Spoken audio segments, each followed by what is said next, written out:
नमस्कार दोस्तों। आज हम सुनेंगे मुंशी प्रेमचंद जी द्वारा लिखित कहानी दो बैलों की कथा। तो ये कहानी शुरू करते हैं। जानवरों में गधा सबसे ज्यादा बुद्धिहीन समझा जाता है। हम जब किसी आदमी को पहले दर्जे का बेवकूफ कहना चाहते हैं तो उसे गधा कहते हैं। गधा सचमुच बेवकूफ है या उसके सीधेपन, उसकी निरापद सहिष्णुता ने उसे ये पद भी दे दी है, इसका निश्चय नहीं किया जा सकता। गाय सींग मारती हैं, ब्याई हुई गाय तो अनायास ही सिंहनी का रूप धारण कर लेती हैं।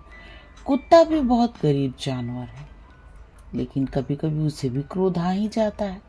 किंतु गधे को कभी क्रोध करते नहीं देखा और ना ही सुना। जितना चाहो गरीब को मारो, चाहे जैसी खराब सड़ी हुई घास सामने डाल दो, उसके चेहरे पर कभी असंतोष की छाया भी नहीं दिखाई देगी। बैसाख में चाहे एक आध बार गुलेल कर लेता हो, पर हमने तो उसे कभी खुश होते नहीं देखा। उसके चेहरे पर एक विषाद स्थायी रूप से छाया रहता है। सुख दुख हानि लाभ किसी भी दशा में उसे बदलते नहीं देखा। ऋषि मुनियों के जितने गुण हैं, ये सभी उसमें पराकाष्ठा को पहुंच गए हैं, पर आदमी उसे बेवकूफ कहता है। सद्गुणों का इतना अनादर कहीं नहीं देखा। कदाचित सीधापन संसार के लिए उपयुक्त नहीं है। देखिए ना, भारतवासियों के अफ्रीका में क्या दुर्दशा हो रही है। क्यों अमेरिका में उन्हें घुसने नहीं दिया जाता। बेचारे शराब नहीं पीते, 4 पैसे कुछ समय के लिए बचा कर रखते हैं, जी तोड़कर काम करते हैं, किसी से लड़ाई झगड़ा नहीं करते, 4 बातें सुनकर गम खा जाते हैं, फिर भी बदनाम है। कहा जाता है कि वे जीवन के आदर्श को नीचा करते हैं। अगर वे ईंट का जवाब पत्थर से देना सीख जाते तो शायद सभ्य कहलाने लगते। जापान की एक मिसाल सामने है। एक ही विजय ने उन्हें संसार के सभ्य जातियों में गण्य बना दिया। लेकिन गधे का एक छोटा भाई और भी है, जो उससे कम ही गधा है, और वह है बैल। जिस अर्थ में हम गधे का प्रयोग करते हैं, कुछ उसी से मिलते जुलते अर्थ में बछिया के ताऊ का भी प्रयोग करते हैं। कुछ लोग बैल को शायद बेवकूफ में सर्वश्रेष्ठ कहेंगे, मगर हमारा विचार ऐसा नहीं। बैल कभी कभी मारता भी है, कभी कभी अड़ियल बैल भी देखने में आता है, और भी कई रीतियों से अपना असंतोष प्रकट कर देता है। अतः उसका स्थान गधे से नीचा है। झूरी काछी के दोनों बैलों के नाम थे हीरा और मोती। दोनों पछई जाति के थे, देखने में सुंदर, काम में चौकस, डील में ऊंचे। बहुत दिनों साथ रहते रहते दोनों में भाईचारा हो गया था। दोनों आमने सामने या आसपास बैठे हुए एक दूसरे से मुख भाषा में विचार विनिमय किया करते थे। एक दूसरे के नाम की बात को कैसे समझा जाता है हम कह नहीं सकते। अवश्य उनमें कोई ऐसे गुण थे जिससे जीवों में श्रेष्ठता का दावा करने वाले मनुष्य वंचित थे। दोनों एक दूसरे को चाट कर सूंघ कर अपना प्रेम प्रकट करते। कभी कभी दोनों सींग भी मिला लिया करते थे, विग्रह के नाते से नहीं, केवल विनोद के भाव से, आत्मीयता के भाव से। जैसे दोनों में घनिष्ठता होते ही धौल धप्पा होने लगता है। इसके बिना दोस्ती कुछ फुसफुसी, कुछ हल्की सी रहती है, जिस पर ज्यादा विश्वास नहीं किया जा सकता। जिस वक्त ये दोनों बैल हल या गाड़ी में जोत दिए जाते और गर्दन हिला हिला कर चलते, उस वक्त हर एक की यही चेष्टा होती थी कि ज्यादा से ज्यादा बोझ मेरी ही गर्दन पर रहे। दिन भर के बाद दोपहर या संध्या को दोनों खुलते तो एक दूसरे को चाट चूट कर अपनी थकान मिटा लिया करते। नाद में खली भूसा पड़ जाने के बाद दोनों साथ उठते, साथ नाद में मुंह डालते और साथ ही बैठते थे। एक मुंह हटा लेता तो दूसरा भी हटा लेता था। संयोग की बात, जूरी ने एक बार गोई को ससुराल भेज दिया। बैलों को क्या मालूम वो क्यों भेजे जा रहे हैं। समझे मालिक ने हमें बेच दिया। अपना यूं बेचा जाना उन्हें अच्छा लगा या बुरा कौन जाने, पर झूरी के साले गया को घर तक गोई ले जाने में दांतों पसीना आ गया। पीछे से हाँकता तो दोनों दाएं बाएं भागते, पकहिया पकड़कर आगे से खींचता तो दोनों पीछे की ओर जोर लगाते, मारता तो दोनों सींगे नीची करके हुंकारते। अगर ईश्वर ने उन्हें वाणी दी होती तो झूरी से पूछते, तुम हम गरीबों को क्यों निकाल रहे हो? हमने तो तुम्हारी सेवा करने में कोई कसर नहीं उठा रखी। अगर इतनी मेहनत से काम न चलता था तो और काम ले लेते। हमें तो तुम्हारी चाकरी में मर जाना कबूल था। हमने कभी दाने चारे की शिकायत नहीं की। तुमने तो कुछ खिलाया, वो सिर झुकाकर खा लिया। फिर तुमने हमें इस जालिम के हाथ क्यों बेच दिया? संध्या समय दोनों बैल अपने नए स्थान पर पहुंचे। दिन भर के भूखे थे, लेकिन जब नाद में लगाए गए तो एक ने भी उसमें मुंह नहीं डाला। दिल भारी हो रहा था। जिसे उन्होंने अपना घर समझ रखा था वो आज उनसे छूट गया। ये नया घर, नया गांव, नए आदमी उन्हें बेगाने से लगते थे। दोनों ने अपनी मूक भाषा में सलाह की, एक दूसरे को कनखियों से देखा और लेट गए। जब गांव में सोता पड़ गया तो दोनों ने जोर मारकर पगहे तुड़ा डाले और घर की तरफ चले। पगहे मजबूत थे, अनुमान न हो सकता था कि कोई बैल उन्हें तोड़ सकेगा, पर इन दोनों में इस समय दूनी शक्ति आ गई थी। एक एक झटके में रस्सियां टूट गईं। झूरी प्रातःकाल सोकर उठा तो देखा कि दोनों बैल चरनी पर खड़े हैं। दोनों ने गर्दनों में आधा आधा गराव लटक रहा था, घुटने तक पांव कीचड़ से भरे हैं और दोनों की आंखों में विद्रोहमय स्नेह झलक रहा है। झूरी बैलों को देखकर स्नेह से गदगद हो गया, दौड़कर उन्हें गले लगा लिया। प्रेमालिंगन और चुंबन का वह दृश्य बड़ा ही मनोहर था। घर और गांव के लड़के जमा हो गए और तालियां बजा बजा कर उनका स्वागत करने लगे। गांव के इतिहास में घटना अभूतपूर्व न होकर भी महत्वपूर्ण थी। बाल सभा ने निश्चय किया, दोनों पशु वीरों का अभिनंदन पत्र देना चाहिए। कोई अपने घर से रोटियां लाया, कोई गुड़, कोई चोकर, कोई भूसी। एक बालक ने कहा, ऐसे बैल किसी के पास न होंगे। दूसरे ने समर्थन किया, इतनी दूर से दोनों अकेले चले आए। तीसरा बोला, बैल नहीं है, वे उस जन्म के आदमी हैं। इसका प्रतिवाद करने का किसी को साहस नहीं हुआ। झूरी की स्त्री ने बैलों को द्वार पर देखा तो जल उठी, बोली, कैसे नमक हराम बैल हैं कि एक दिन वहां काम न किया भाग खड़े हुए। झूरी अपने बैलों पर यह आक्षेप न सुन सका। नमक हराम क्यों है? 4 दाना न दिया होगा तो क्या करते? स्त्री ने रोब के साथ कहा, बस तुम्हें तो बैलों को खिलाना जानते हो और तो सभी पानी पिला पिला कर रखते। झूरी ने चिढ़ाया, चारा मिलता तो क्यों भागते हैं? स्त्री चिढ़ी, भागे इसलिए कि वे लोग तुम जैसे बुद्धुओं की तरह बैलों को सहलाते नहीं, खिलाते हैं तो रगड़ कर जोतते भी हैं। ये दोनों ठहरे कामचोर, भाग निकले। अब देखो कहाँ से खली और चोकर मिलता है। सूखे भूसे के सिवा कुछ न दूंगी, खाएं चाहे मरे। वही हुआ।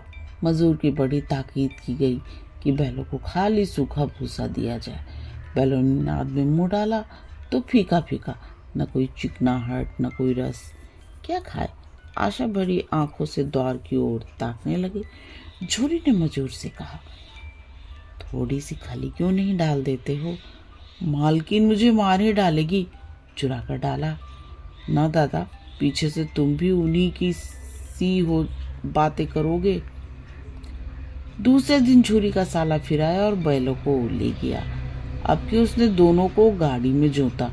2-4 बार मोती ने गाड़ी को खाई में गिराना चाहा, पर हीरा ने संभाल लिया। वो ज्यादा सहनशील था। संध्या समय घर पहुंचकर उसने दोनों को मोटी रस्सियों से बांधा और कल की शरारत का मजा चखाया। फिर वही सूखा भूसा डाल दिया। अपने दोनों बैलों को खली चूनी सब कुछ दी। दोनों बैलों का ऐसा अपमान कभी न हुआ था। झूरी इन्हें फूल की छड़ी से भी न छूता था। उसकी टिटकार पर दोनों उठने लगते थे, यहाँ मार पड़ी। आत्मसम्मान की व्यथा तो थी ही, उस पर मिला सूखा भूसा। नाद की तरफ आंखें तक न उठाई। दूसरे दिन गया ने बैलों को हल में जोता, पर इन दोनों ने जैसे पाँव न उठाने की कसम खा ली थी। वो मारते मारते थक गया, पर दोनों ने पाँव न उठाया। एक बार जब तक उस निर्दयी ने हीरा की नाक पर खूब डंडे जमाए तो मोती का गुस्सा काबू से बाहर हो गया। हल लेकर भागा। हल, रस्सी, जुआ, जोत सब टूटकर बराबर हो गए। गले में पड़ी पड़ी रस्सियां न होती तो दोनों पकड़ाई में न आते। हीरा ने मूक भाषा में कहा, भागना व्यर्थ है। मोती ने उत्तर दिया, तुम्हारी तो उसने जान ही ले ली थी, अब की बड़ी मार पड़ेगी। पढ़ने दो, बैल का जन्म लिया है तो मार से कहाँ तक बचेंगे। गया 2 आदमियों के साथ दौड़ा आ रहा था। दोनों के हाथों में लाठियां हैं। मोती बोला, कहो तो दिखा दूं कुछ मुझा, मैं भी लाठी लेकर आ रहा है। हीरा ने समझाया, नहीं भाई, खड़े हो जाओ, मुझे मारेगा तो मैं भी 1-2 को गिरा दूंगा। नहीं, हमारी जाति का धर्म नहीं है। मोती दिल में ऐंठ कर रह गया आ पहुंचा और दोनों को पकड़ कर ले गया।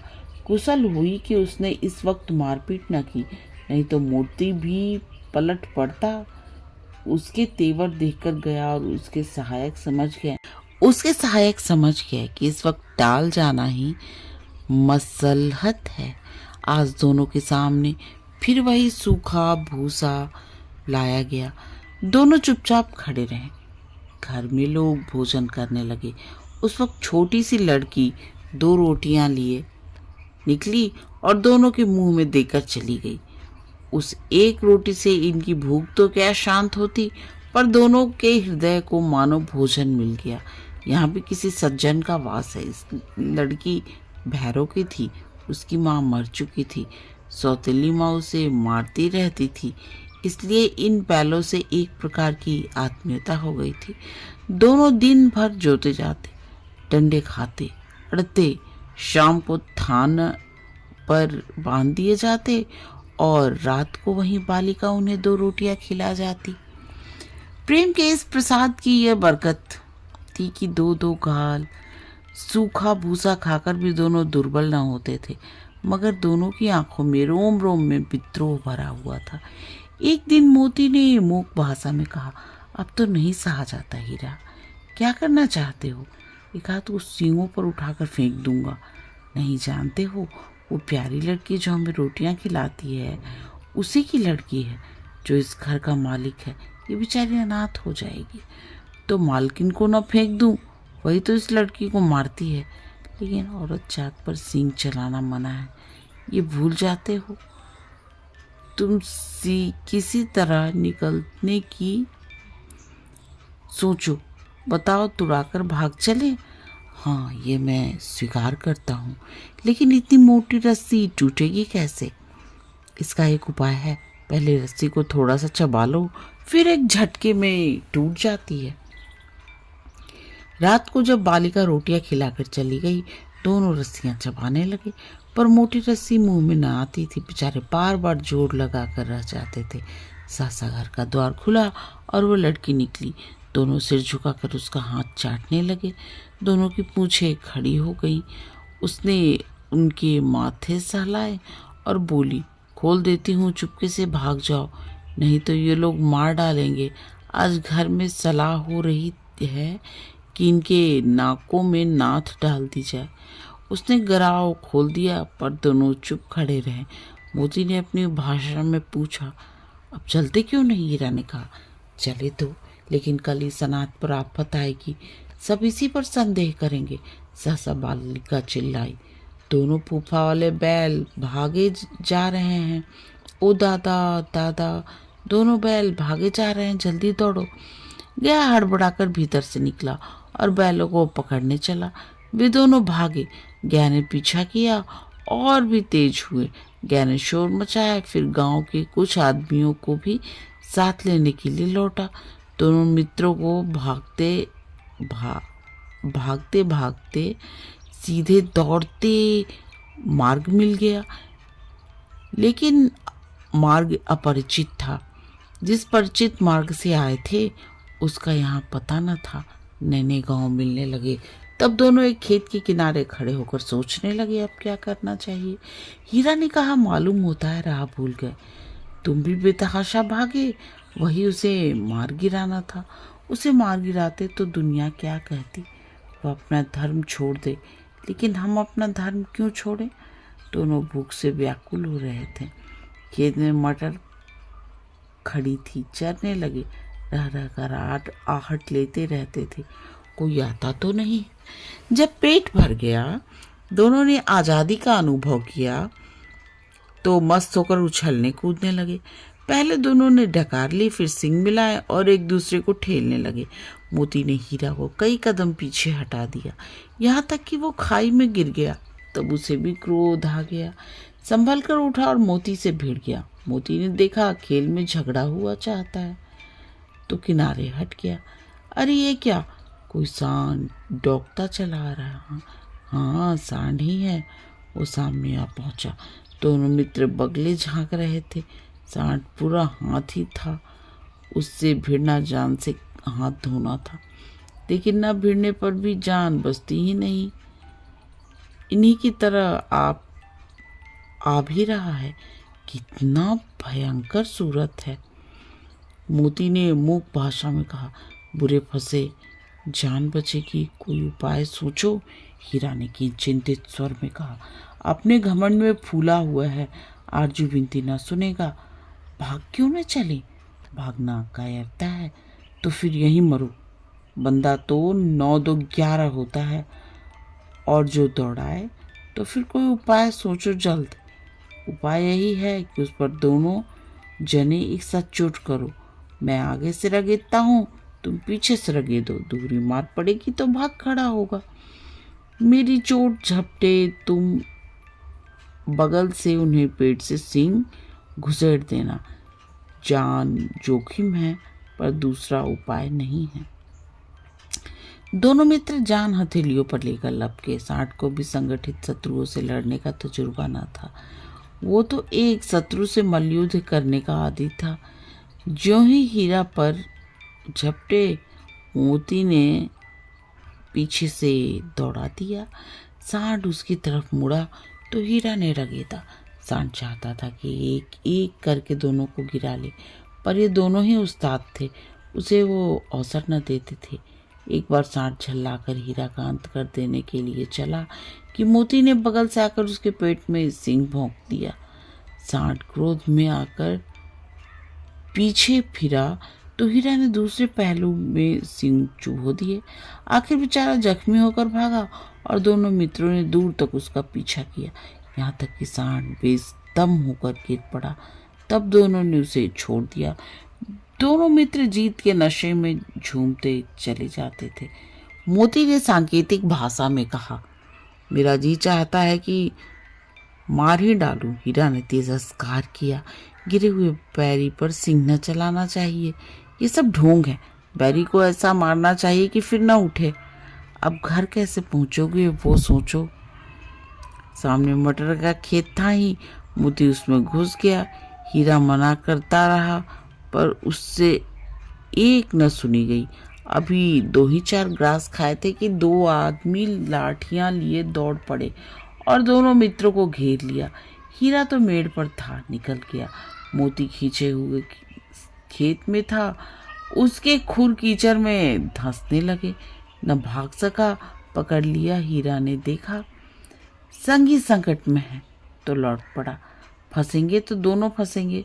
रखवाले ने उसे भी पकड़ लिया। प्रातःकाल दोनों मित्र काजी हाउस में बंद कर दिए गए। दोनों मित्रों को जीवन में पहली बार ऐसा साबिका पड़ा था कि सारा दिन बीत गया और खाने को एक दिन का भी न मिला। समझ में ना आता था यह कैसा स्वामी है। इससे तो गया फिर भी अच्छा था। यहाँ कई भैंसें थी, कई बकरियां, कई गधे, पर किसी के सामने चारा न था। सब जमीन पर मुर्दों की तरह पड़े थे। कई तो इतने कमजोर हो गए थे कि खड़े भी ना हो सकते थे। सारा दिन दोनों मित्र फाटक की ओर टकटकी लगाए ताकते रहे, पर कोई चारा लेकर आता न दिखाई दिया। तब दोनों ने दीवार की नमकीन मिट्टी चाटनी शुरू की, पर इससे क्या तृप्ति मिलती। रात को भी जब कुछ भोजन न मिला तो हीरा के दिल में विद्रोह की ज्वाला धड़क उठी। मोती से बोला, अब नहीं रहा जाता। मोती ने सिर लटकाए हुए जवाब दिया, मुझे तो मालूम होता है कि प्राण निकल रहे हैं। इतनी जल्द हिम्मत ना हारो भाई, यहाँ से भागने का कोई उपाय निकलना चाहिए। आओ दीवार तोड़ डाले। मुझसे तो अब कुछ नहीं होगा, बस इसी बूते पर अकड़ते थे, साड़ी अकड़ निकल गई। बाड़े की दीवार कच्ची थी, हीरा मजबूत तो था ही। अपने नुकीले सिंग दीवार में गड़ा दिए और जोर मारा तो मिट्टी का एक चिप्पड़ निकल आया। फिर तो उसका साहस बढ़ा, उसने दौड़ दौड़ कर दीवार पर चोटी की और हर चोट में थोड़ी थोड़ी मिट्टी गिराने लगा। उसी समय हाजी काजी हौस का चौकीदार लालटेन लेकर जानवरों की हाजिरी लेने आ निकला। हीरा का उजड़पन देखकर उसे कई डंडे रसीद किए और मोटी सी रस्सी से बांध दिया। मोती ने पड़े पड़े कहा, आखिर मार खाई क्या मिला? अपने बूते भर जोर तो मार लिया। ऐसा जोर मारना किस काम का कि बंधन में पड़ गए। जोर तो मारता ही जाऊंगा, चाहे कितने ही बंधन पड़ते जाएं। जान से हाथ धोना पड़ेगा, कुछ परवाह नहीं, यो भी तो मरना ही है। सोचो, दीवार खुद जाती तो कितनी जानें बच जाती। इतने भाई यहाँ बंद हैं, किसी के देह में जान नहीं है। 2-4 दिन यही हाल रहा तो सब मर जाएंगे। हाँ, ये बात तो है। अच्छा तो ला, फिर मैं भी जोर लगाता हूँ। मोती ने भी दीवार में उसी जगह सींग मारा। थोड़ी सी मिट्टी गिरी और फिर हिम्मत बढ़ी। फिर तो वो दीवार में सींग लगाकर इस तरह जोर करने लगा माने किसी प्रतिद्वंदी से लड़ रहा है। आखिर कोई 2 घंटे की जोर आजमाइश के बाद दीवार ऊपर से लगभग 1 हाथ गिर गई। उसने दूनी शक्ति से दूसरा धक्का मारा तो आधी दीवार गिर पड़ी। दीवार का गिरना था कि अधमरे से पड़े हुए सभी जानवर चेत उठे। तीनों घोड़ियां सरपट भाग निकली, फिर बकरियां निकली, इसके बाद भैंसें भी खिसक गई, पर गधे अभी तक ज्यों के त्यों खड़े थे। हीरा ने पूछा, तुम दोनों क्यों नहीं भाग जाते? एक गधे ने कहा, जो कहीं फिर पकड़ लिए जाए तो क्या हरज है, अभी तो भागने का अवसर है। हमें तो डर लगता है हम यहीं पड़े रहेंगे। आधी रात से ऊपर जा चुकी थी। दोनों गधे अभी तक खड़े सोच रहे थे कि भागे या ना भागे, और मोती अपने मित्र की रस्सी तोड़ने में लगा हुआ था। जब वो हार गया तो हीरा ने कहा, तुम जाओ, मुझे यहीं पड़ा रहने दो, शायद कहीं भेंट हो जाए। मोती ने आंखों में आंसू लाकर कहा, तुम मुझे इतना स्वार्थी समझते हो हीरा? हम और तुम इतने दिनों एक साथ रहे हैं, आज तुम विपत्ति में पड़ गए तो मैं तुम्हें छोड़कर अलग हो जाऊं? हीरा ने कहा, बहुत मार पड़ेगी, लोग समझ जाएंगे ये तुम्हारी शरारत है। मोती ने गर्व से बोला, जिस अपराध के लिए तुम्हारे गले में बंधन पड़ा उसके लिए अगर मुझे मार पड़े तो क्या चिंता। इतना तो हो ही गया कि 9-10 प्राणियों की जान बच गई, वे सब तो आशीर्वाद देंगे। ये कहते हुए मोती ने दोनों गधों को सींगों से मार मार कर बाड़े के बाहर निकाला और तब अपने बंधु के पास आकर सो रहा। भोर होते ही मुंशी और चौकीदार तथा अन्य कर्मचारियों में कैसी खलबली मची, इसके लिखने की जरूरत नहीं। बस इतना ही काफी है कि मोती की खूब मरम्मत हुई और उसे भी मोटी रस्सी से बांध दिया गया। 1 सप्ताह तक दोनों मित्र वहां बंधे पड़े रहे।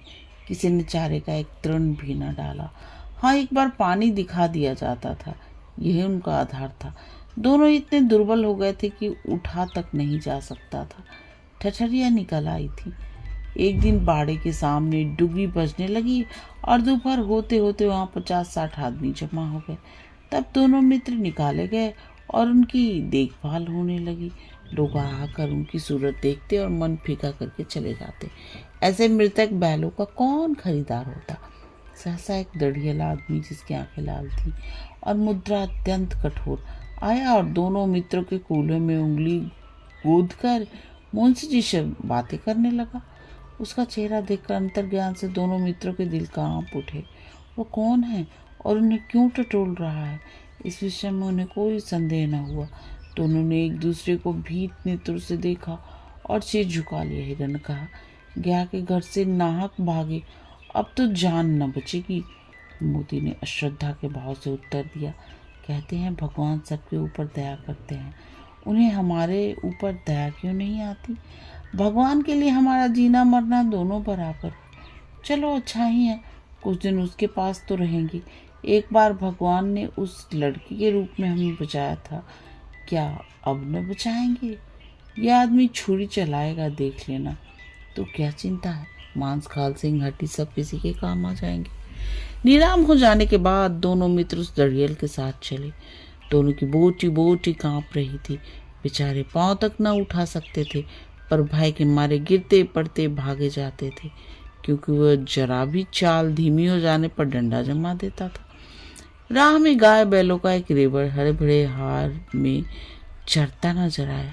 सभी जानवर प्रसन्न थे, चिकने चप्पल, कोई उछलता था, कोई आनंद से बैठा पागुर करता था। कितना सुखी जीवन था इनका, पर कितने स्वार्थी हैं सब। किसी को चिंता नहीं, उनके दो भाई बधिक के हाथ पड़े कैसे दुखी हैं। सहसा दोनों को ऐसा मालूम हुआ कि परिचित राह है। हाँ, इसी रास्ते से गया उन्हें ले गया था। वही खेत, वही बाग, वही गांव मिलने लगे। प्रतिक्षण उनकी चाल तेज होने लगी। सारी थकान, सारी दुर्बलता गायब हो गई। आह, ये लो, अपना ही हार आ गया। इसी कुएं पर हम पूर्व चलाने आया करते थे। यही कुआं है, मोती ने कहा। हमारा घर नंगीच आ गया, हीरा बोला। भगवान की दया है, मैं तो अब घर भागता हूँ। ये जान नहीं देगा, इसे मैं मार गिराता हूँ। नहीं नहीं, दौड़कर थान पर चलो, वहां से आगे हम न जाएंगे। दोनों उन्मत्त होकर बछड़ों की भांति कुलेली करते हुए घर की ओर दौड़े। वो हमारा थान है, देखो। दौड़कर अपनी थान पर आए और खड़े हो गए। दरियल भी पीछे पीछे दौड़ा चला आता था। झूरी द्वार पर बैठा धूप खा रहा था। बैलों को देखते ही दौड़ा और उन्हें बारी बारी से गले लगाने लगा। मित्रों की आंखों से आनंद के आंसू बहने लगे। एक झूरी का हाथ चाट रहा था। दरियल ने आकर बैलों की रस्सियां पकड़ ली। झूरी ने कहा, मेरी बैल है, तुम्हारे बैल कैसे हैं? मैं मवेशी खाने से नीलाम लिए आता हूँ। मैं तो समझा हूँ चुराए लिए आते हो। चुपके से चले जाओ, मेरे बैल हैं, मैं बेचूंगा तो बिकेंगे। किसी को मेरे बैल नीलाम करने का क्या अख्तियार है? जाकर थाने में रपट कर दूंगा। मेरे बैल हैं, इतना सबूत यह है कि मेरे द्वार पे खड़े हैं। दरियल झल्लाकर बैलों को जबरदस्ती पकड़ ले जाने के लिए बढ़ा। उसी वक्त मोती ने सींग चलाया। दरियल पीछे हटा। मोती ने पीछा किया। दरियल भागा। निकल जाने पर वो रुका, पर खड़ा दरियल का रास्ता देख रहा था। दरियल दूर खड़ा धमकियां दे रहा था, गालियां निकाल रहा था, पत्थर फेंक रहा था, और मोती विजयी शूर की भांति उसका रास्ता रोके खड़ा था। गांव के लोग ये तमाशा देखते थे और हंसते थे। जब दड़ियल हार कर चला गया तो मोती अकड़ता हुआ लौटा। हीरा ने कहा, मैं तो डर गया था कि कहीं तुम गुस्से में आकर मार न बैठो। अगर वो मुझे पकड़ता तो मैं बेमारे न छोड़ता। अब ना आएगा, आएगा तो दूर से ही खबर लूंगा, देखो कैसे ले जाता है। जो गोली मरवा दे, मर जाऊंगा, पर उसके काम ना आऊंगा। हमारी जान को कोई जान ही नहीं समझता, इसलिए कि हम इतने सीधे हैं। जरा ने देर में नादों में खली, भूसा, चोकर और दाना भर दिया गया और दोनों मित्र खाने लगे। झूरी खरा दोनों को सहला रहा था और 20 लड़के तमाशा देख रहे थे। सारे गांव में उछाह सा मालूम होता था। उसी समय मालकिन ने आकर दोनों के माथे चूम लिए। कहानी समाप्त। कहानी सुनने और अपना कीमती समय देने के लिए आप सबका बहुत बहुत धन्यवाद।